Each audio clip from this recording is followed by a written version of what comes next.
If you've suffered a shoulder dislocation, we're going to show you some exercises to help get you back on the road to recovery. I'm Dr. David Geyer, orthopedic surgeon and sports medicine expert, with my friend and physical therapist, Yves Gigi. He's got a pole for a reason. Be careful of that. If you've suffered a shoulder dislocation and the ball popped out of the socket in some traumatic event, you're probably freaking out wondering, what can you do to get better?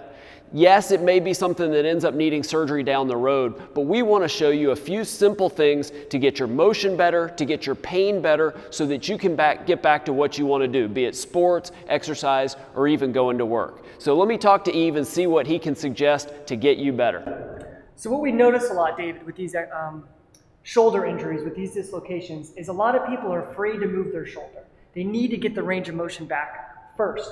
So here's an exercise you can do at home to start getting that range of motion and getting the full arc of that shoulder back. So you can grab a stick or maybe a broomstick, something similar at home, right? And you're going to put it in your hands.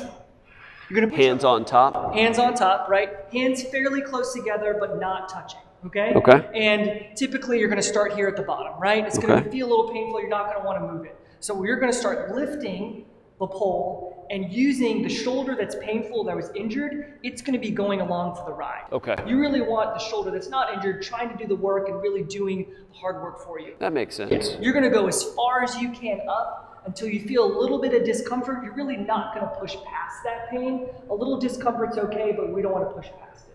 This is something that you're going to work towards over time, right? So anywhere from 10 to 20 reps, 2 to 3 sets, I would say daily. If it starts to get too sore, starts to get too painful, take a rest, come back and do it again later. And you felt like slow, steady movements rather than quick movements would be helpful? Yeah, okay. Absolutely, because that shoulder is going to feel guarded. It's still going to be so painful. The slower we do it, the more it can start to relax and get back to its natural range of motion.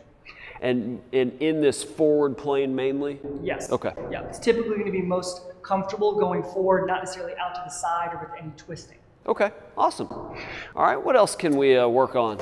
So we've worked on range of motion. Now a big thing for that shoulder is to get some strength back, get some stability back, right? Right. So we have to provide some resistance to a word you've probably heard before, which is the rotator cuff muscles. So we're going to grab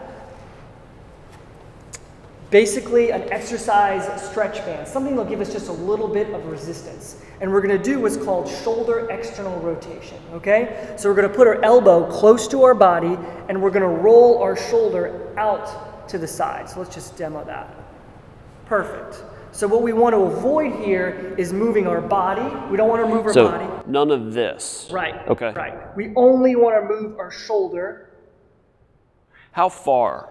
How far should we? Is it go to where it starts to hurt? Right, right. Always let pain be our guide. We're going to try to maximize as much range of motion. Usually your body will stop you or your elbow will start to flare. So keep that elbow tucked. If you do have some trouble with that, I've told a lot of patients, and you can try this at home too, is stick a towel or something underneath that elbow, and it can, if it falls, you're going to know, right? Keeping your elbow in, I got you. And it's not this, it's not sort of like this, it's pure rotation. Exactly. Okay. If somebody doesn't have an elastic band like this, how else could they do that? Yeah. Are there other devices or other equipment that they could find at a sporting goods store or something like that to work on it? Absolutely. If you needed to, you could also get a dumbbell at home. You would have to lay on your side to be against gravity and do that. The other thing you could do is just do some manual resistance. So if I'm just in this motion and I can put it up against the wall, let's pretend I'm the wall, and hold it, and you're just going to push and hold for 10 seconds, right? Really feel it back there. Yeah, and start to get that muscle active again, right? This is a painful injury, so just starting with something small like this can be very beneficial.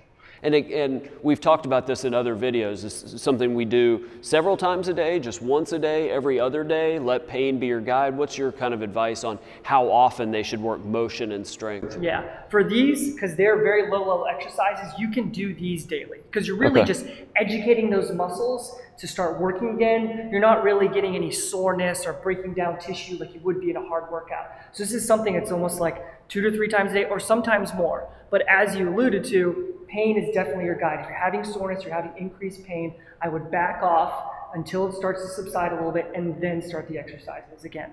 Awesome. This is terrific information. Again, if you've had a shoulder dislocation, try these exercises out. Leave comments below and how they worked for you. We'd love to hear about it. If you want more information on shoulder dislocations, click the videos below. There's also links to Yves's social media accounts. Definitely check him out for all kinds of great information. Make sure you subscribe to my video channel for tons of sports medicine videos and other information. And we look forward to seeing you right here next time.